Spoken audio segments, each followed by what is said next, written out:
Yo, Hey.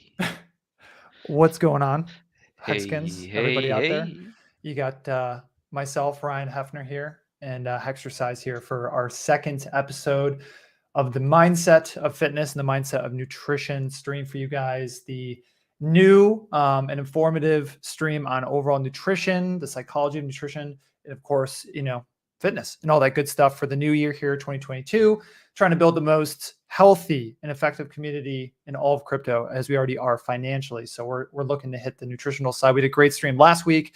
A lot of really great comments and questions. So we're really excited to get into the next and really our first topic this week, which is energy balance and calories in versus calories out, and kind of dissecting the purpose and importance of this topic. So welcome everybody. Thanks for coming in. I know Richard's streaming right now, so we'll see who wants to stay here for us. Yeah, unfortunate that he started right now. You think he just announced it 5 minutes ago. So thank you all for being here. While he's going on, I think we will probably have an hour or so of content before we ship you over there. I'm sure that's where both of us will be heading once we're done here. But for the meantime, we are here, just like Ryan said, to try and answer some questions and really start with the fundamental, or what we believe to be the fundamental basis, I guess, of energy balance. So thanks for coming back. Thanks for being here, and let's get chatting, Ryan. Yeah, we wanted to start it off with you guys real quick. For those of you who were here last week, thank you for coming on in and supporting us and asking questions. How was your guys' week last week? Did you stick to any goals that you had, exercise-wise, nutritionally speaking, anything like that? We don't want to get right into things and start just straight up, hitting you with information. So how has everybody's week been? Good, bad? My week was actually insanely crazy last week. I had a really bad scare with my animal. You probably tell on stream, I was like super close to just crying on stream because we had a really, really close go with my cat. But otherwise, nutritionally speaking, did really well, hit the goals. Hopefully you guys did too. Yeah. Do you guys have any methodology for tracking that you like a lot? One thing I like to do is not to make it too complicated. Once you get to a point that you might not be tracking things super specifically, you might have a way more top-down or macro lens or view at what you're doing. So something I like to do is just to weekly kind of track the number of steps I'm getting, if I'm hitting the right number of workouts, and just have a little figure week over week. And if I didn't hit my target, so if I was 8,000 out of 10,000 steps going into this next week, I just might have a little highlighted piece saying, hey, you were a little bit low on your steps. So hopefully you guys had a good week. And if you didn't have a good week, don't sit there in the dumps kicking yourself. Just have a good week this week. Have a good day today. Have a good day tomorrow. It's okay to have a misstep. Just don't have too many of those in a row. That's, I think, one of our very common ideas or preachings to you, is to pick yourself up again and have another kick at the can. Absolutely. Human, Hex Trafficker, thank you for the comment, man. Oh, nice. Glad the advice from Gage worked for you guys. Yeah, putting your feet up. So from there, so that should put you in a position where you can kind of feel what is happening, especially to the lower part of your spine. It kind of rounds out the bottom as opposed to creating that big arch. So from there, you can put your feet back down on the ground and try to manually create especially lower, like your lumbar spine portion. Putting it in a formation that actually feels better as opposed to creating that pinching. So those feet up kind of just rounds out that bottom. Once you get feet down, it will ultimately help you lift a little bit more weight with your feet down. But hopefully you can actually feel what the difference, or what it's actually changing in like that spine angle and that arch angle. So yeah, try to progress down from there with your feet back down. In general, if your feet are closer to your head, so or closer to the bar, that's going to create or lend towards a bigger arch, which might be a little bit tougher for you. So try putting your feet back on the ground, maybe just a little bit further away. That might be the next place to progress. But that's really good to hear. Yeah, we got another one from KND. So week was great, staying active, lightly tracking the meals, but still enjoying everything. That's great, dude. Moderation is key here, right? This is something we need to do forever. Whether or not we're paying attention to it, our body's still cares obviously about, calories that are coming in, and obviously our overall energy expenditure with, walking around and, metabolic rate, all that good stuff. So that's great to hear. That was low stress. People that are typically consistent, even with like a 60-70% accuracy, typically do this for long periods of time. And that's really where the big success comes from, the longer periods of time, right? Time in the market, as they say. Same thing with this stuff. Honestly, you get better as you go, and consistency really is the most important thing. So it's good to hear.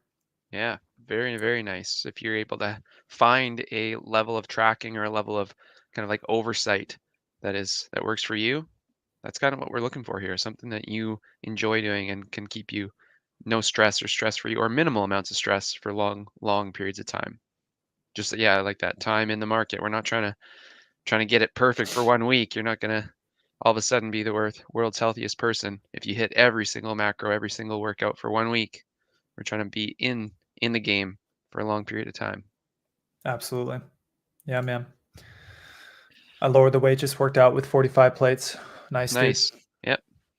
Very nice. Yep. Pick it back up from there.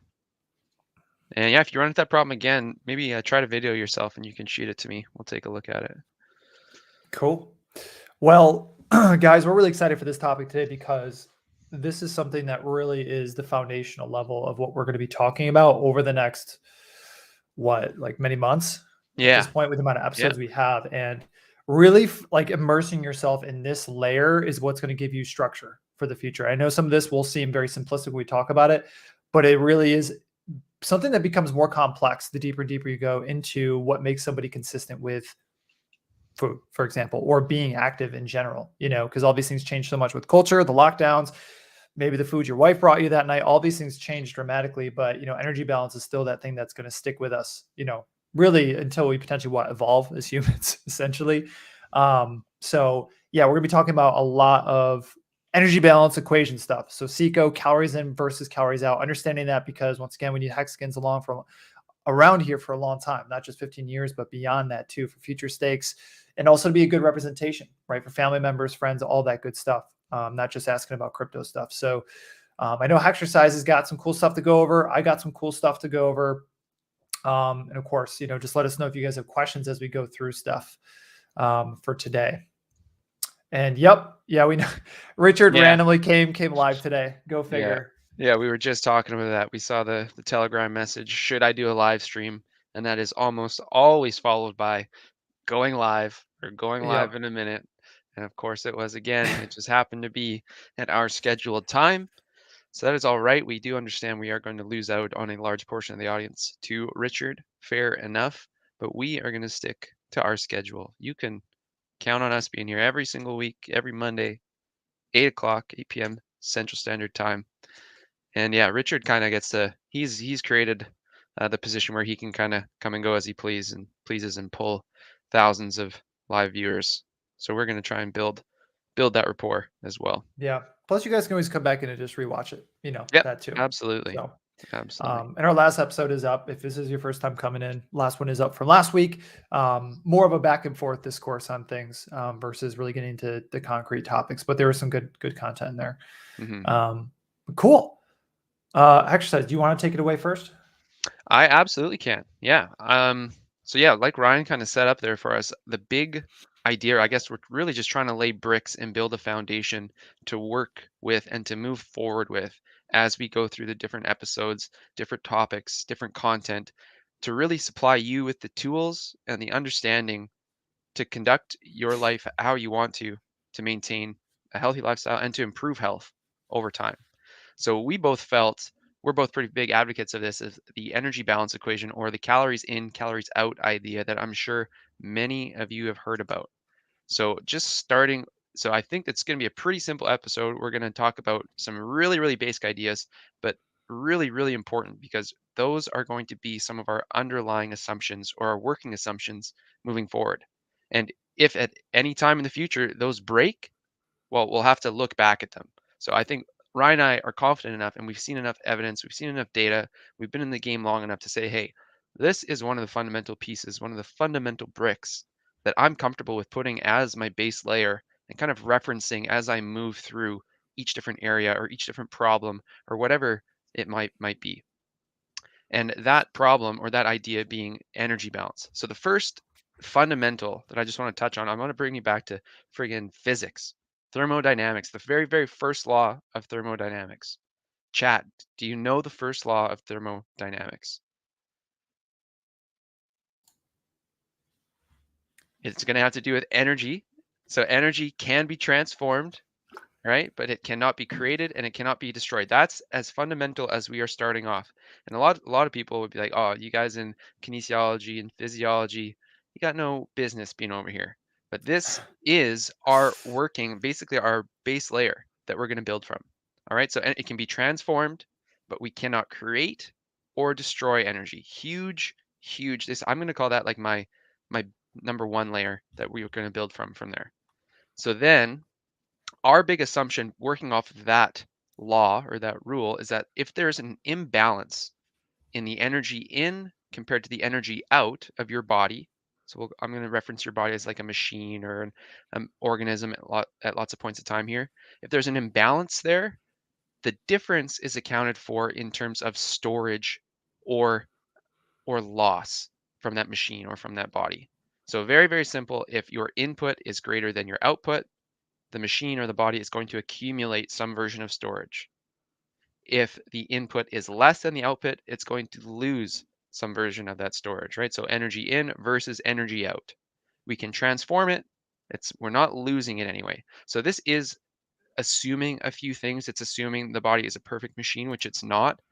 As we move forward, especially in coming weeks, or maybe you guys have some questions about this. If you have a basic understanding of this, you probably already have some of the ideas or some of the knowledge that the body is not a perfect machine. We are losing and wasting energy in multiple places. So it's not a perfect representation or a perfect idea of what's happening, but it is pretty darn good. And it still represents this underlying idea that energy in and energy out are constantly at odds with each other. So again, the big idea being if energy in is greater than energy out, storage is going up, and i.e. weight is going up. If energy in is less than energy out, then storage is going down and weight is going down. And that could be with Cheez-Its or a Yeah, piece of pizza or broccoli.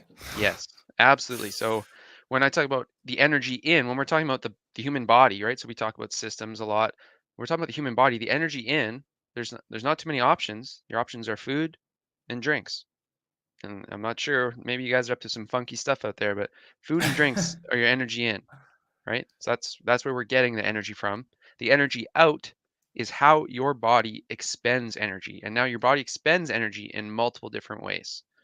You can move, you can conduct your normal living mechanism. So that's referred to as your basal metabolic rate or your resting energy expenditure. And then the last one is the actual breakdown of food. So in order to extract energy from the food that you ingest or the liquid or the drink, whatever it might be, you do have to actually spend some energy to get it out. So we've got three different main areas: physical activity, resting energy expenditure. That's like your brain function, a lot of your autonomic function, your heart function, your systems function, a lot of the underlying autonomic functions that keeps you living, keeps you alive, followed by thermic, uh, the thermogenesis of food or the breakdown of food. So I'm just going to bring up a screen really quickly so we can look at a visual there. So again, I'm from the traditional world. I went through school for I don't know how long, way too long. So I've got some graphics and some textbooks and some text to throw in your face here. So this is just a representation of this idea or this equation, the energy balance equation, is that the change in the stores is going to be based on the food that's coming into you, the energy in, and then the energy out. So this macronutrient store, typically lots of people think of if you are taking in too much food or too much energy, we're storing it in terms of fat, but it can be stored in many ways. Well, not many, I guess, three, right? Our three big macronutrients: fat, carbs, and protein. So this, I think, is as fundamental as it gets. I'm just going to scroll down here, and a lot of you probably think that adjusting your physical activity or your day-to-day activity, your exercise, your training is going to have a massive effect on how much energy you're allowed to eat or how much This energy is is where it allowed, gets depressing. yeah, is allowed to come in, right? So when you're trying to manipulate exactly how much you're allowed to eat or how much you're allowed to drink, you're like, oh, well, shoot, I'll just exercise every day and then I'll kill it and I can eat whatever I want.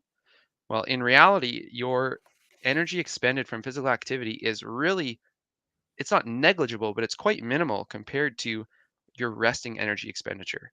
So that's the energy that you're expending at rest, just, I'm going to say, to stay living, to keep the lights on, right? To keep brain function going, to keep organ function and system function happening, just sitting there. So in an active person, physical activity and exercise really only account for as high as 45% maximum, and on the lower end, 20%. When you're sedentary, it's still about 15%. And this comes from NEAT, or non-exercise activity thermogenesis. So things that you're doing, like movement, right? If you're getting up in the morning, that would be part of physical activity. So this is a really big realization that a lot of people don't understand, is that the biggest impact on this is actually going to come from your energy intake. The biggest impact that you're going to have on like some sort of body composition or a change in this balance is the energy intake that is going on here, because you can't really manipulate these too far. Your resting energy expenditure you can manipulate over time, you can work on. Your physical activity you can manipulate a little bit, but not to the point that a lot of people think. You can't just work off the whatever it might be, the pizza or the donut or whatever it is that you like. You can work that And in. that's a slippery slope, my friend. You don't Yeah, want to go you down can. that road. Yeah, you can work that in to this side, to this energy intake, so it equals something close to here. But it's not. It's a, yeah, a very, very slippery slope to get into the idea that, oh, holy smokes, I will just increase this and no worries, no worries about it. So yeah, the last place I'm going to look is just going to show you a few different diets here, side by each, that show Mm. a difference in the macro composition. And then the last one, oh no, the one that I wanted to look at was the activity here. So here is, if you are trying to achieve weight loss with exercise alone, this is typically what we see, this top line. If you're trying to Mm. achieve weight loss with diet alone, there is a much more significant impact, significant effect. And when you add them together, of course, you have much more room or a greater potential to affect this big equation. So always coming back, when we're talking about energy balance, it's always going to come back to this big energy balance equation. And that is because of some of these underlying fundamental assumptions. I think that is where I'm going to leave it for now. Um, I did kind of want to talk about the calorie stuff, but that I think is just getting a little bit too much. So let's pull down the friggin' textbook stuff. That is my That I was guess great. prepositioning for moving forward when it comes to programming uh, any sort of lifestyle goals when it comes to health and nutrition and going up or down or maintaining weight. Yeah, dude, that was great though. Seriously, I don't know if some of those, not that the acronyms are difficult to understand, but some of the stuff goes over people's heads. But Candy said it great again here. You can't outwork a shitty diet. Excuse me. Technically, you can. It's just really, really difficult. And if you don't have the numbers to know how to outwork it, if you will, it's basically you're just operating in the dark. Yeah. It's like trying to make a financial decision without even having access to your bank account statements. Hmm. You literally have no idea what's going on. But yeah, that's technically a very slippery slope trying to, over exercise what you could be intaking in form of calories, right? That's super difficult. That's probably its own topic in and of itself, to be honest. That could be like an hour-long thing. Yeah, absolutely. But yeah, dude, what you had said was perfect. Bring it back to the basics, understanding that at the end of the day, guys, we need to separate energy balance from overall health. Too many people get in arguments about which diet is best based on the overall health. It's like, listen, there are many things that can create an overall very healthy lifestyle as it pertains to food choices, right? Hmm. And many shades of gray there. But the point being is that that's a very separate thing than energy balance. If you have somebody that is on a perfectly healthy diet, but does not have the energy balance stuff figured out, they could easily continue to gain weight and continue to be potentially high blood pressure, diabetes, etc. Right? These problems that are still existing are getting worse by eating nothing but avocados and nuts, Hmm. right? Both having very, very healthy fat sources on them, but very high in calorie, very high in energy without people realizing it. They're out here killing people straight up. You go to a Chipotle and people getting guac, they don't know the guac's got 16 grams of fat per serving. They're just beknownst to them, just walking in They thinking this just is being healthy. want that guac. Dude, it's killing people, So it's an eye-opening thing when you understand that, yes, we can have a separate conversation with energy balance and a separate conversation with overall health. And what we're talking about specifically tonight, guys, is energy balance, right? We're not advocating you to lose weight in the Cheez-Its, but yeah, you could lose a ton of body fat eating nothing but Cheez-Its. It may not be super duper ideal. You may lose muscle mass. You may not feel super great. It may not be sustainable, but the science shows that yes, it could easily be done. No problem. Of course, you want a healthy mix of everything for the most part, but that's where that acronym comes in. CICO, calories in versus calories out. You hear it said all the time. There's nothing magical about it. It's not like, some weird fundamental like dieting practice or anything. It's literally like numbers and math. 2 + 2 = 4. That's it. CICO is it. Like that is it. That's so fundamental that you're complicating it more than it needs to be by bringing in other types of diets, because it's a whole other conversation. Doesn't even matter, right? CICO applies to every single dieting structure and plan that you could ever create, no matter what it is. Doesn't matter what somebody tried to do. If they lost weight, they're in a deficit in some capacity. How effective and healthy that deficit was, that's a whole other conversation, right? Without information, we can't make that decision. But me and Hexercise are really just talking about energy balance and telling you guys to look at the costs of these things. As Hexicans, look at the foods you're eating and the drinks, because you'd be surprised. Some things are super high in cost and could be heavy hitters and are crushing you without realizing it. Dude, how come I didn't lose weight this week? I don't get it. You've got to look at the bank statements, right? There is some short-term pain in this stuff, and looking at these things for the first time and being aware of what's going on that your body sees, even if we are ignoring it in the short term or long term. So yeah, if there's anything we can leave with you guys tonight, is hopefully a different perspective on energy balance, being able to really black and white remove it from the overall health thing. We're not, once again, advocating you guys to go out and get nothing but McDonald's because they have a perfect calculator on their website for calories. You could be super accurate and lose weight, because I've seen that happen before. We're not preaching that, but we are preaching to take time to look at this maybe from a different perspective and look at things as a cost, because obviously there's more in the food than just a cost, whether it be monetarily or calorie wise, right? We enjoy it. We spend time eating it and drink it with family members, etc. So it is a very interesting thing, but we're trying to simplify it as much as possible so you guys can attack it in a way that makes sense for you and gives you a clear, black and white, honest answer without any feedback, cloudiness, bullshit, noise that, let's be honest, the weight loss industry typically shoots people. So they think there's layers to this stuff when really it's more simple than you think. It's just there wouldn't be a weight loss industry if people actually know how to do this stuff. Go figure.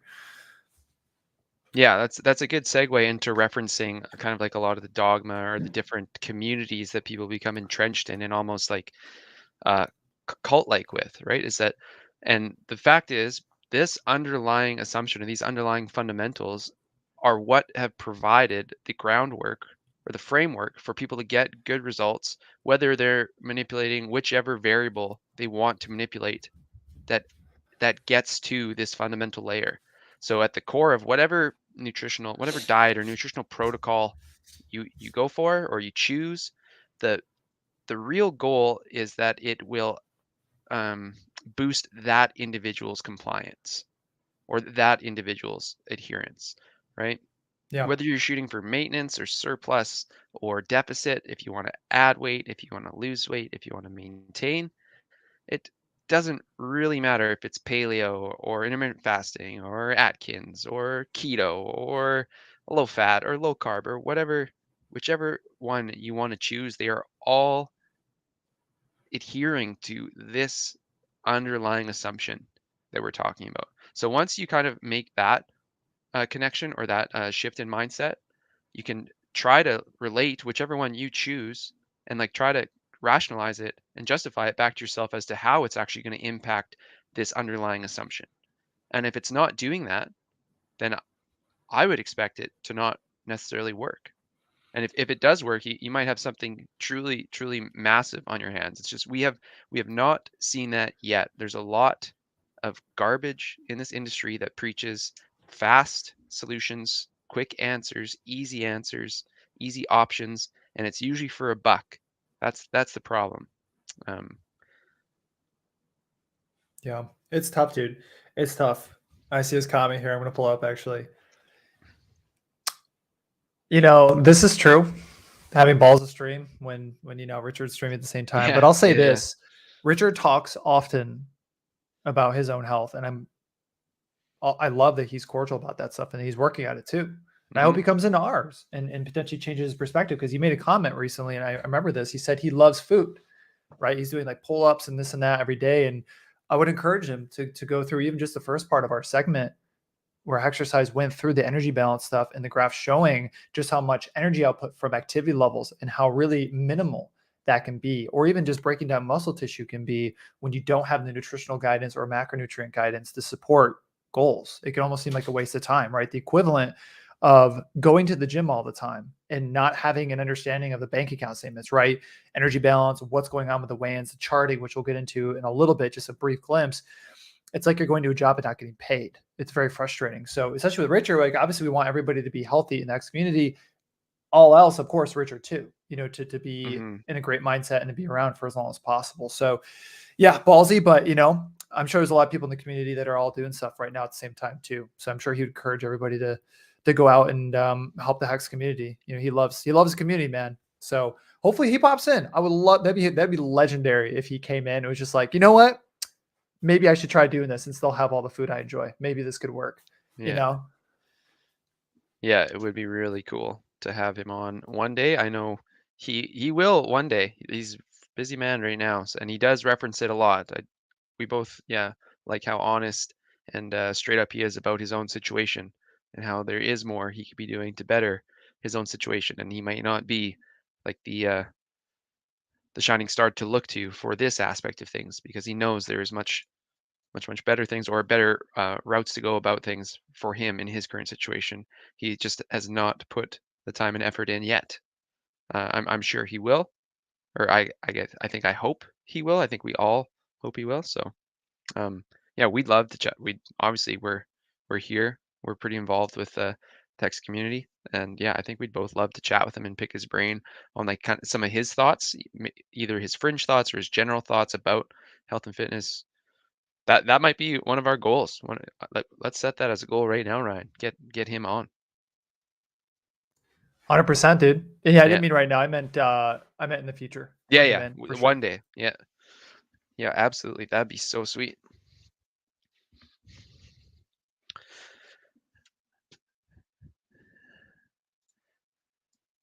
Um, so Ryan, when you think about energy balance and calories in, calories out, were you basically in line with me there, or did you have kind of like a different understanding of it No, from where I came? dude, the beautiful thing about this is just how black and white it is. The most painful part about this stuff is understanding how simple it is, kind of like crypto. There's layers of nonsense and FUD and stuff that confuse people, making it seem as if you need all these resources and stuff. But when you really simplify it, this whole process becomes so simple and just clear, and it gives you a way to have vision for the future, right? Just like charting, all that kind of stuff just gives you clear concrete information. It's just whether or not we're ready mindset wise to be willing to accept some of these things and make the right decisions to move forward on it with guidance and mentorship. Sometimes just like crypto, crypto is a pretty crazy space to get into without any guidance. I had one of my best friends kind of bring me into crypto with the wallets and all that stuff. And then I kind of got into hacks of my own, but then I had mentorship through Discourse Syndicate, through Richard, through all these people, right? That helped guide me to make obviously, hopefully proper and great decisions in this space. So same thing here. The industry doesn't want people to see how simplistic this stuff can be, because then the Hmm. industry doesn't really exist. So in terms of really answering your question directly, yeah, I agree with all that, because a lot of it's pretty undisputable. Honestly, it's really just how do we implement this now, right? In the way that makes sense, that's sustainable. How do we Hmm. understand the data that goes along with it, right? There are other, layers to becoming good at doing this in the current culture and the environment you live in. And that's obviously changed a lot with coronavirus, everything that's went down over the past couple of years. But yeah, I definitely agree with it, man. And that's a tough thing. I can't tell the amount of people that literally will come to some sort of like a plateau, right? And they'll be down X amount of weight, down X amount of inches on their waist, and body composition is improved. And then literally they'll think that there's something hormonally wrong or what have you. And no matter what, it's just they're not willing to accept sometimes that, like, yes, the plateaus are real. They exist. Metabolic, plateaus happen, and we need to make changes in order to keep moving forward. It's kind of like running out of gas in a car. It's like, do you accept it? Typically, yes. Like, it sucks, but yes, your gas is out and you have to go refuel. Like, Hmm. that's it, But with weight loss, it's like, oh, there has to be X, Y, and Z reasons why we can't lose weight or this and that. But really, it's not. It's like there are very concrete black and white reasons. It's just go figure. This is going to be probably for future topics for us in the future. But there's a lot of reasons why the education on this stuff is lacking, the mentorship, the guidance, the resources that are there and available for people on platforms large enough to get to people are just not quite, helping. Let's be honest, the problem's getting worse. So yeah, no, I totally agree on all of it, man. It's so simplistic, but it could create so many questions and controversies when talked about, to be honest. I know we had a lot of great comments and questions last time. I know Richard's probably pulling a lot of people away right now, which is totally fine and fair. It makes total Hmm. sense. But Yeah. we have a lot of other great topics coming soon too. So when we have a bigger audience, I'm sure we'll ruffle some feathers in a good way, because the whole point of this show, guys, is to challenge what you've thought before. And who Yeah. knows, you may be directly in line with us, and it's great, but really, I'm assuming we're going to challenge quite a bit. We had a guy last time, no offense to that person by any means. I said this on stream, but I think he had something up there with, like, I can't remember exactly what he said, dude. It was like something along the lines of maybe like clean eating or a certain kind of, oh, intermittent fasting. It was intermittent Yeah. fasting, right? Yeah. And And just like coming in and saying that that was what it was, and everybody just needs to be able to do that. It's like, guys, stop. We need to break this down in a more simple way and understand why on the top part of this, we're on the very bottom with energy balance. So to get to the topic, it becomes very complex, because the whole world can't do intermittent fasting. I'm telling you right now, ain't going to work. And it may not work for that guy in another 6 months for whatever reason. Maybe his job changes, whatever. The point being is, we're going to have a lot of topics that will challenge your way of thinking about this stuff, but will give you a ton of growth and allow you to see clearly in a space, aka the weight loss and health and wellness space, that is filled with, honestly, call it what it is, fraud and manipulative marketing. So hmm yeah, he was referencing, I think he said tracking or counting is the MySpace or the oh yeah, I remember that what comment. was the other term he used for That it? was funny.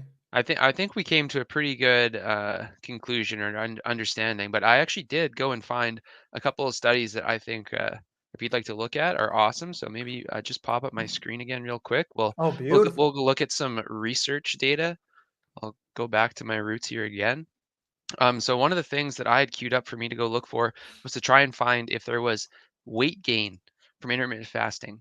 And there are some like groups. So there's a few different meta-analyses where there's like specific groups or specific intervention groups that did gain, but very, very minimally. I couldn't find many that were purposefully putting them into a surplus or even accidentally. So the best ones that I think really draw this comparison or make this idea come to light a little more clear is just two. I found two really good analyses. So they're combining multiple studies with given inclusion criteria and kind of comparing the effect across them all. So this first one was looking at IF or intermittent fasting and time restricted feeding versus normal energy restriction or restriction. So when you see this term continuous energy restriction, it's just fancy lingo for saying they were in a calorie deficit or they were intaking less than they were outputting, right? So that initial equation, they're in a deficit. So where the hell was it? It probably would So help too to explain what a meta-analysis study is, just like real mhm, quick, so they know kind of how that's the baseline for how a lot of this stuff works from the scientific side of things. yeah.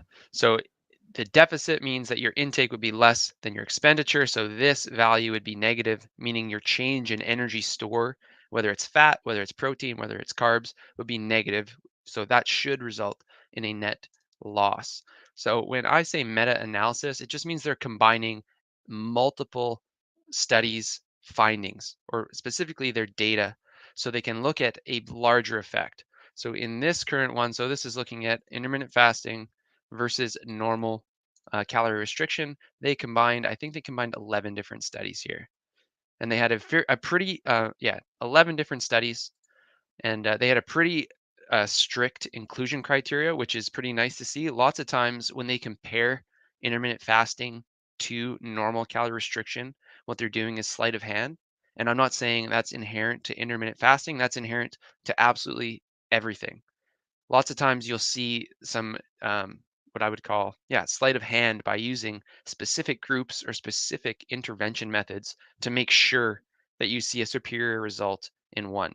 So one way to do that would be to put one group in a surplus, put your intermittent fasting group in a deficit, and be like, hey, look, the intermittent fasting group lost weight while this group gained weight. Now that might seem like common sense. It is not necessarily the case in a lot of these studies. So in this particular study, they found that there's no difference between groups overall. So there might be, like, if you go and look at every single one of these studies, you might see one that barely favors intermittent fasting. You might see one that barely favors normal calorie restriction. But in general, on average, what we've seen, especially when like these interventions are applied fairly consistently, it's pretty tough to do because you can't just get every single researcher in a room and be like, hey, when you set up your study, do this. Lots of them have different ideas about the best way to see what the outcome is or what the outcome means or what it implicates, yada, yada, yada. So it's really, really tough to do. But sometimes you can find really, really good ones. And I would consider this a good one because they've got a decent amount of subjects as well as quite strict inclusion criteria where it was pretty similar in terms of intervention. So this is really just showing that whether or not it's fasting, whether or not it's just normal dieting, calorie restriction, our outcome is really, really similar. We're having similar weight loss. We're having similar fat loss, similar fat-free mass loss or retention. So really, it's going to depend on the individual and what they are most able to adhere to and sustain. If you're able to sustain that, you can go look in this toolbox of different diet strategies and you can pick the one that's best for you. You don't have to be a maximalist. What's the Richard Hart term? You don't have to be a Phillips head screwdriver maximalist. If you've got a star head, I would, oh shit, a flathead could fit into that. So if you have a square, you have a Robertson, you're not going to use a flathead, right? Yeah. So You got to use the right tool for the job. if you are a Phillips head maximalist, you are going to be fucked. So maximalism makes no sense in almost every single area, including here. So well said on that. So one more here was just, again, this one was looking at a specific population. So again, one of the big problems that is very, very well known is the increasing obese population, especially in the West, United States in particular, Canada as well. Canada is not immune. Canada is basically the copycat of America. If you see something happen in America, that trend is going to develop in Canada a few years later.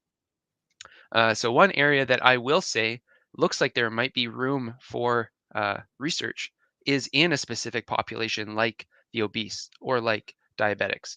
There might actually be some unique inherent things to fasting in terms of cell function. That is a very, very specific idea and specific thought, though. That population could achieve similar outcomes with, again, multiple different tools. So this was just, again, comparing interventions for overweight and obesity. And I think we got 6 studies included in this one. Again, the big thing that I liked was the inclusion criteria. They were pretty strict about what they included here. They made sure that macronutrient compositions were pretty similar.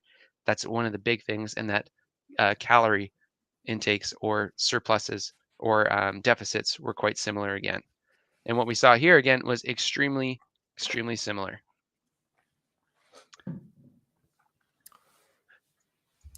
Was that more effective than no? I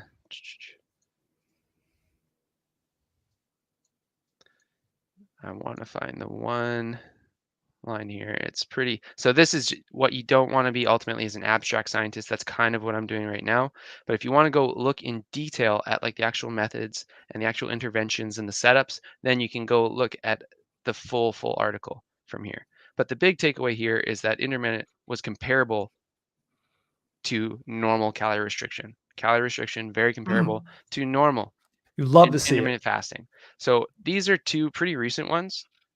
If you guys have articles or you see data that you're like, holy shit, exercise, what you said actually is wrong. Bring it to us and send it to us, and 100%. we'll talk about it. That's what we're here to talk about. Like if we're able to disprove some of our ideas, ultimately, like that's what we're continually trying to do, like in research. If I can disprove that, that's awesome. That means I can actually change the underlying assumption to what it truly is. So these were two that I really liked. Compare intermittent fasting directly to like a more traditional diet where you're just trying to eat a little bit less day in and day out, and we found very similar effects. So I'm going to link those somewhere. How the heck? Where should I link those? Yeah, I don't know. Maybe Or maybe with the we'll link those. chat. Maybe I'll link those in the comments, because I don't think the guy that asked the question about intermittent fasting or made the statement I about don't think he's intermittent here. He's fasting is probably in here. Richard's stream right now. Probably that's where I would be. Yeah. So no worries. Hopefully he comes back in though. You did your due diligence on it. So maybe I'll just link those or put those in the comments, and you guys can take a look at them, read them, and then if you think there's something funky going on, let's talk about it. But those are two that I found that were pretty darn good in terms of comparing the two.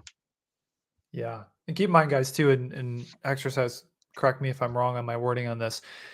It's really important to know where your information is coming from. A peer-reviewed, which is fairly obvious, right? Peer-reviewed meta-analysis studies across multiple analysis, participants, et cetera, are kind of the benchmark for where real and solid information comes. This does change, of course, as different trends are found or new information is found. But some of these have been proven true for probably exercise, like maybe 40 years at this point, probably from the 70s, maybe even some earlier ones on some of the more fundamental aspects of this, right? As culture changes and they start to do different demographics, like he said, of dieting practices, they'll likely get a bit more crazy with what they're testing for and stuff. But overall, some of this stuff has been kind of forged in stone for a long time. Once again, subject to change as always, so bring it to our attention. We're not know-it-alls. If I don't know something, I will promptly admit that I do not know, and we could at least find it out for you pretty quickly. And keep in mind too, CICO and energy balance, all the stuff we're talking about, it doesn't mean it's going to, really give you an idea of how to make this work for your specific situation, which kind of leads me to Hexit's comment here, and hopefully he's still in here. It's been up there for a little bit, but it's a really good one. It kind of gets into a little bit of the psychology of this stuff, of course, but this is a really loaded question. I don't mean that in a bad way, but there's like a ton of layers to this, right? When I work with people, they're anywhere from typically probably 40 to 60 to 70 or so years of age with decades of bad habits, decades of bad experiences. I don't know what he's working with here. I don't know where his metabolism is at. We don't know what kind of nutritional practices work well for him, pre-existing maybe bad relationships with food. The point being, though, is I'll try my best to give a decent answer on this, but it is really tough to just kind of dive in and give a one-liner, because why somebody could be falling off Saturday, Sunday could be a number of things. And I'll give you a few examples, so maybe it can help you articulate potentially why it is, because I don't know you, of course, as a person. But, for example, one reason could be you've been trying to lose weight for too long. Number one, you could be trying to lose some weight for too long, where you could be at an actual plateau. Your calories could be very low, and it's not allowing you to stick to things on the weekends. Or a combination of both of those things. If someone's just been losing weight for a long time and then they start losing it on the weekends, it's like, guys, we need breaks from things. And I don't mean a break from caring about your health. You still want to care about your health. Just because you make a lot of money doesn't mean you stop caring about your finances. But, when you start to notice a lack of conviction in what you're doing, a lack of follow through and structure with what worked in the past, you need to look at structurally what's going on there. Typically, as you lose weight for a long period of time, things get more and more shitty. And number two, it gets more and more to lose weight on the calorie count you're at. So you have to go lower and lower, which makes it less sustainable. So that's one thing that'd be going on, man. Regardless of how much progress you've made, if you've just been trying to do this, made a lot of mistakes, sometimes it makes sense to do like a reverse diet or give yourself time to metabolically kind of rebuild, so you have a higher calorie count to pull from. Go figure, losing weight in at least America, I'll say, is difficult on anything below probably 2,000 calories a day. Very difficult from a social aspect, cultural aspect, etc. So, there could be other things going into it. Maybe your schedule is crazy on the weekends, right? Maybe it's because you're around certain kind of food groups on the weekends. So you need a better plan there. So that way you're going into it less hungry. Maybe even the energy balance stuff. Maybe you're not really losing on the weekend. It's just your numbers are way off. So it's causing things to seem like they're plateauing, right? So there's so many things to get into. But once again, that's why the CICO stuff is so important. Of course, eventually the data analytics, because without that, you're kind of just sitting in a dark room. And when things stop working in that dark room, then yeah, things get very difficult. You don't know how to move forward, and that's very frustrating and typically leads people to quit. I just see your comment now. You're female. Awesome. So that it won't change too much in that regard. Obviously, I'll say this: guys have it real simple with weight loss. I'm just gonna say it right now, guys. You guys got it real simple. 90% of the clients I work with are female, and y'all got it rough, man. Big shout out to the female Hexicans out there that are crushing in the health and wellness space, because it's not easy, but yeah, hopefully that helps, because it'd be possible for me or exercise to come in and really give you an idea.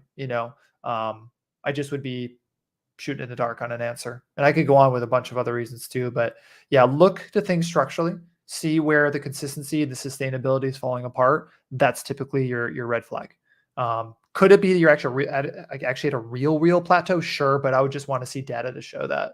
Like if you have data and charting and like you can see your weigh-ins like really showing plateaus, cool, great. Then you may actually be at a plateau, and it may be time to get out of a weight loss phase and rebuild for another weight loss phase. Don't forget, you don't have to do it all at once. And our bodies make it very difficult, as exercise knows with energy balance, makes it very difficult for us to lose all of our weight all at once. Sometimes it can happen, but not often,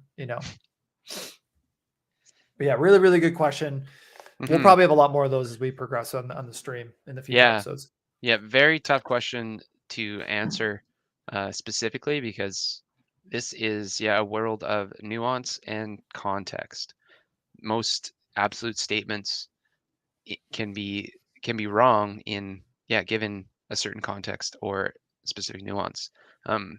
If I was going to try to answer this in general, like that might be the most effective on average, I might say to take a real look at the problem. Like, what is it that is putting you out of hitting those goals? And be real and honest with yourself. And if the whatever the habit is or whatever the activity is that might be putting you out of those goals, and you want to be hitting the goals, it might be time to make a change. If you're not willing to make that change yet, I think that's okay. And acknowledging that and recognizing that, or at least like having some sort of awareness about it, is definitely step number one. So that's awesome if that applies to you. If that doesn't apply to you, I just think that like it sounds like the very simplest or the most like basic answer, but that's I think what would be the most effective for most people. But it's just a really difficult thing to do, especially if it ends up being an activity or a habit that you enjoy and that you still value. You don't really want to change it, modify it, or even think about cutting it, even if it is putting you outside of some sort of goalpost when it comes to your training or your diet or whatever it might be. But it might be time to really examine and acknowledge, like, hey, you can point your finger at what might be or what is the problem, and then like actually troubleshoot and work towards some solutions from there. Yeah, whether that's you or not, it might be, it might not be. If you ever want to, I can't speak for Ryan here, but if you want to ever reach out in Telegram or Twitter, I think like I'd be happy just to chat or try and provide some sort of resource or some information that might help you moving forward. And I'll bet you Ryan here would too. Yeah, and another good absolutely. place to provide like some more context or more information might be in the comments. And yeah, obviously if you don't want in the comments and you're comfortable with talking one-on-one, then I'd recommend Telegram or Twitter. Just reaching out there. 100%. Yeah, definitely. Obviously we haven't really been doing this obviously for very long. We're really excited to get this segment going long term with our G3 and the whole gang, but definitely reach out to us on Twitter. That's kind of like what I've dedicated as the main spot to interact with Hexicans in the community, and I've been on it for a hot minute now, just following the community in general outside of this stuff.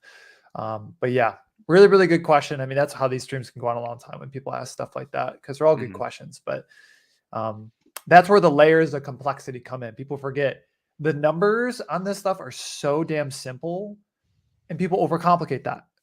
It's like leave the 2 + 2 as equaling 4. Don't overcomplicate that. The layers of complexity come down to sustainability in our culture, with our family life, our job, what our peers think of us, the peer pressure when we go out. How do we exist in culture normally while still caring about our health? And the layers to that, any pre-existing issues as we grew up potentially.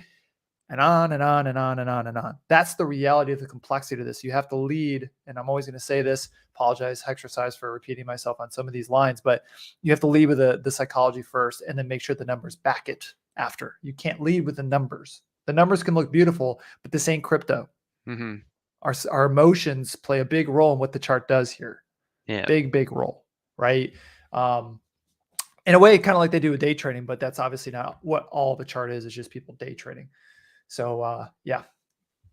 Yeah, Good question. no apologies necessary, my man. I will yield to Ryan's expertise here. He has in a countless number of hours working one-on-one with individuals, which is extremely valuable. That is something I do not have.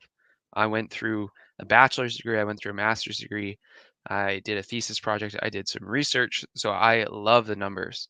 And I like to try to keep it simple in my head and really translate it and try to disseminate it as simple as possible. But yeah, that intangible of working one-on-one with the individual is the secret sauce. It's one of the reasons, it must be, or at least I think in both Ryan and my eyes opinion, is Yeah. that it is one of the reasons we haven't made any headway on this. Is Yeah. because we keep looking at the numbers and then yelling. It's like, hey, America's more obese than it was last year. Okay, great. Hey, you're doing less activity this year than you were last year. Oh, okay, great. We've got the numbers, we've got the data. I like that area a lot. I'm really familiar with it. But yeah, that individual aspect, like the mindset, the psychological aspect, this shift and um this like individualization is where I think a big portion of the secret sauce is. I don't think there's one answer or one route or path forward that is really going to change the tide or shift the tide here. I think it's going to be uh, a million cuts death. It's going to be effort and different avenues from a lot of different sources. But I do think, yeah, this individual idea, this individual psychology is a huge piece of the puzzle that doesn't really get addressed. One of the big reasons there is because it takes so much time for to really make an impact with Oh yeah. position statements. We can just say, hey, this amount, this many minutes of working out is good, and then we can post it all over the place. We can have all the big institutions endorse it and stuff. But to really understand like an individual's psychology or the psychological aspect of an individual, we've got to put somebody who's actually qualified with experience like Ryan one-on-one with you for probably, I don't know, 30 minutes, 30-minute to a 60-minute call once per week for a while. And that is a lot tougher to do. So that it's really, I think there's so many hurdles, and yeah, the mindset and the psychology is just so much more intangible than the numbers that it's really tough to target, Yeah, it is. I guess, tough to address. And Yeah, it's a super underserved industry, man. Super underserved. it's a tough problem. Like it's a tough problem. I just pull up a slide quick here as one last thing I want to get in, maybe open up the questions after that. But Yeah, I don't, once again, we're not advocating to go out and eat nothing but fast food, guys. Promise. But it's important when going down, remember, removing the emotional side of this side's better or this side's more healthy, et cetera, just for the time being. We're talking only about energy balance, understanding costs of these things, right? Because people are walking into a t-shirt store, not looking at the price tag and buying a t-shirt that they think is $20 when it's really $4,000. That's a problem, even if you don't see it immediately that day, that minute, right? Mhm. So this is just a quick thing to understand or to show people that hopefully understand that these costs aren't always all bad and that there is a lot of leeway and flexibility with this stuff in real life. This is just like a little baby segue into like, yeah, people kind of freak out when they see that they can potentially work in something like Wendy's, which, for example, if I have a client that's been doing Wendy's for 15 years in a row, I can't tell them to stop eating Wendy's. That's not how that works. It's not going to work. You know what I mean? So showing somebody how to create a skill set and understand energy balance, right? And showing them how they can make this work in a way that makes sense. Even if the methodology on paper is not the most perfect or unideal, the most unideal thing is you can't stick to the diet, so you stop doing it. Then you lost that Mhm. person forever, right? So Yeah. that's a future topic for us. We kind of touched on that last stream, but this is really just to show you guys how different these energy content in these foods can be, regardless of size, right? Keep in mind, the size of these things is very, very, very, very small sometimes. Like this large caramel frosty is not that big. And we're talking 1,000 calories. Then you have a Baconator double, which I love personally, which is 970 calories. That's insanity. And then you have also lower calorie options here, like the Ultimate Chicken Grill, right around 400 calories. Good amount of protein, about a normal average amount of fat and carbs, right? So the point is that there's options here, and that getting involved in this doesn't have to be a miserable experience. It really doesn't. Once again, not advocating go out and eat only this stuff, but we're certainly not just going to show you a slide of salads and fruits all day long, because we've heard this, we've seen this. There's nothing surprising about it, and it's not typically what we have to deal with in culture, anyways, on a day-to-day basis. So it's not really, in my opinion, or through my experience, the best start point with people to build rapport and excitement to get started in this stuff in the first place, which is typically where most people are lost. It's tough to get started. So when they get started, just like in the crypto space, and you bring people in that are no coiners, yeah, once you get them in and involved in the conversation, excited, like something like Hex, man, it's an exciting time, But if you hit them with like super ultra Doge coin that gets rug pulled the next day, they're going to have a terrible experience and they're going to leave forever. So what do we want to do? I want to bring people in a meaningful way that makes sense, that's exciting, and is based on fundamentals, not nonsense. So this is just to show you guys, like, yeah, and some of these may be slightly outdated, but you can go to their websites. Fun fact, you can go to all these, most restaurants, especially if they're chains, fast food places, go to their nutritional calculators on their website and see the up-to-date nutritional facts on these things. Some may frustrate you and some may surprise you. That's all I'll say on that, right? Obviously, we want to try to keep an overall maintainable, healthy diet, not eating nothing but baconators and losing weight. But hopefully this gets someone excited who is either watching now or potentially in the future. Because this is a pretty big part of culture here in America, at least. That's the only slide I got for me, at least for now. I will hold off on the charting and stuff for now, just because we don't have a whole lot of people in here. I don't want to go crazy on stuff, but we can open up the questions if you're okay with that exercise. Yeah, let's do that. Let's do some questions. If anybody has questions. Not sure how many people we have here left. Hopefully a couple still. If you got some questions, yeah, we'll dedicate some time there. Maybe I am a fan of repetition. I think repetition can be necessary. So I'm going to try and drill this idea maybe into the heads while we wait for a few questions here one more time. So can you just shoot my screen up there real quick? Gotcha. What Ryan made a pretty good analogy that I think is really effective or really helpful when he talked about like the money in and the money out of the bank account. And it is an extremely useful analogy when you're thinking in terms of energy intake or food. Like, to be real, we're talking about food and drinks, right? It's summed up or kind of like translated into energy, but that is the form of energy, right? And then on the energy outside of things, there are a few different ways we can actually affect this. So when Ryan mentioned that about the bank, I took the time to draw you this lovely little picture here. So if I wanted, so one of the ideas here is like, if you want your bank account to go up, which side would you like to have more of? Which should in be greater than out?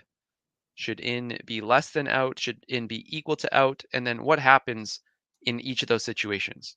So if the money in to the bank compared to the money out, so your credits versus your debits for you accountants out there, maybe we have some accountants in here who are working on the sheets, right? So when in is greater than out, the money in your bank is going up. Pretty easy. In the opposite direction, when in is less than out, oh shit, wrong way. When in is less than out, then we're going to have money going down. So this idea in terms of the bank is the reverse usually for most people's goals when it comes to their actual body weight. So now the in that's going to the body in general, right, is going to be some sort of food, some sort of drink, whether it's Wendy's, whether it's pizza, whether it's salad, I don't care what the heck it is. The food and the drink going in compared to this, remember this part of the energy balance equation, energy expenditure. Let's actually break down what those are right here. So REE is resting energy expenditure, right? So at rest, when you're just sitting there, lying in a bed, the cost or the energy that it takes to keep you living, right? So think about turning the lights on, making sure there's still brain function, there's still system function, right? You're still providing oxygen to all your tissues. You can survive, you can live. So that would be resting energy expenditure. There's also the thermic effect of food. TEF. TEF would be the thermic effect of food digestion, all in all. So in order to digest the food from over here, or the shit, come on, I've never used this before. In order to digest the food and the drink that's coming into you, there is actually a cost. So there is some sort of energy or money going out while you're digesting the food. And the last one, what was the last one? Physical activity. So physical activity can be broken up into a few different ways, but in general, we'll just say physical activity in general for now. We can get into into the nuance a little bit later. So any physical activity that you do when you are contracting, when you are moving, that is costing you some sort of energy, right? So the analogous term here would be money. That is costing you some sort of money in the body. It's energy, or as a lot of you know, mitochondria is the powerhouse of the cell. You've probably seen that meme, I hope. They're pumping out ATP. So ATP is coming in via food and drink. We're extracting energy to create ATP from this left side, and then we are outputting ATP on the right side through a few different mechanisms. So now again, same question from up here. When the food in is greater than the energy out, so energy in is greater than energy out, is the weight going to be going up or is the weight going to be going down? So in this terms, it might not necessarily be bad weight. A lot of people in general always relate this back to bad weight or quote unquote like fat gain. Yeah. We can gain weight in multiple different ways, right? And in general, a lot of times, and the big problem nowadays is typically in terms of fat gain. But we can store it in 3 different compartments or 3 different ways. So when energy in is greater than energy out, that storage is going up. Hopefully it's going to, watch this, it almost looks like boobs, but it's supposed to be biceps. All right, so it could be going to multiple different places. When we reverse that, yeah, okay, so this wasn't the most user-friendly thing or app. I might not use this again. When the energy in is less than the energy out, just like our analogous term up here, now our weight is going to be going down, right? We've got more money going out than going in, more energy going out than going in, so we'll go down. And then of course, when those things are equal, it's going to maintain and be the same.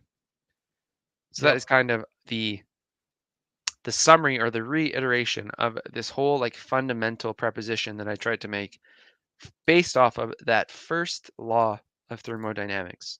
So if you did not take physics, if you don't know the first law of thermodynamics, don't worry. Ryan and I are here to help. So yeah, that's my beautiful drawing for you guys. I have no idea if this person is the only one in Twitch chat, but if you are, hello. Yeah, I know the Discourse Syndicate Twitch does not usually get a ton of viewers. I actually But that's don't cool. even We know. got someone. That's nice. Cool. Because eventually this will be popping, and we're gonna have to be flying through comments. Oh yeah, shit. I see there's 2 viewers in there, so you might not be the only person there. Oh, in the cool. Twitch chat. Nice. And it's not me because I didn't even load in. So I'm not one of my own viewers. I mean, yeah, guys, keep in mind, like, when anyone comes to me and wants to do something, unless they have actual info, like, we need to figure out structurally what's going on. Like, you can't rebuild financially until you actually know what's going on financially. Think of it like that. And that's the difficulty in the simplicity of this, is because from a mindset perspective, it is a difficult hurdle sometimes to want to get down in the nitty gritty and understand what is actually going on. Sometimes it's not super pretty. So that's why it is helpful to have mentorship and someone that guides you on how to do that properly, effectively, in a way that makes sense and is encouraging and is exciting, right? Just like the crypto space. If your first experience is you come in, you buy into a rug pull, you may lose that person forever, even though crypto has a lot of amazing things to offer, right? So that's why all these episodes that are coming out, the next one, we haven't really chosen it quite yet. but one that could be really good exercise is about, structure of weight loss and how to structure it properly. Yeah. But I really hope the people that were on the last one, because the last one was pretty good, watch this one because they may be missing some stuff. We may have to recover some of this stuff a little bit here quickly Hmm. to cover some of our bases. But hopefully they watch this one. This one was shorter, about an hour, I think. So we could probably cut it pretty soon just to make sure it's digestible and people can quickly Yeah. watch it without too much run on. Yeah. Yeah. We're just over an hour here. I think this was awesome. A little bit unfortunate that Richard is streaming currently, Oh. but you know what? That's not the worst thing in the world. That gives me something to watch right away here. So Don't I'll mind my be cat. He's just oh nice. I'll be popping over there soon. Yep. And yeah, um, he's But right up yeah, on your any keyboard. final questions, guys, before we head out here? Feel free to add us on Twitter if you have questions and stuff. We're both really, really busy, but we'll try to get this stuff. Just know we'll be here every week.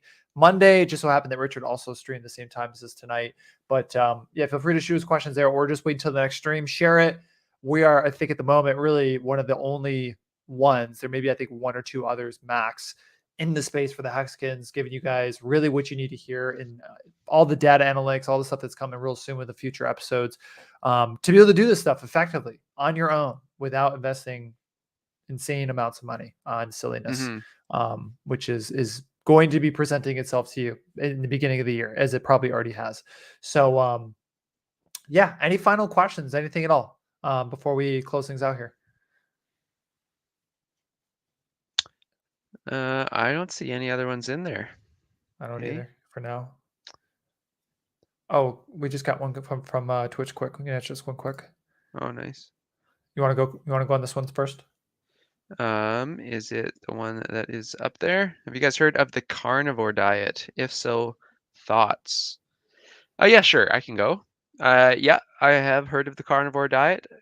Um, my thoughts on it are, of all of like the diets, it's probably one of the most fringe or the most extreme.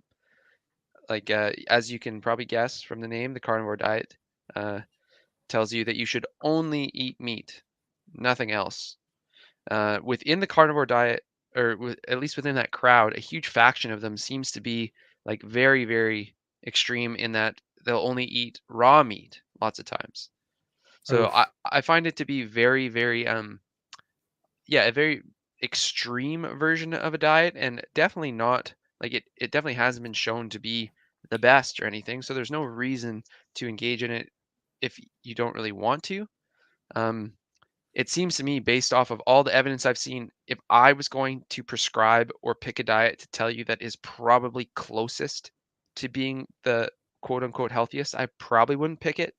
If you were only eating meat, there's so much good data on fiber, fruits and vegetables, low saturated fat. There's tons of good data out there on on diets like that that I would prescribe way before a carnivore diet.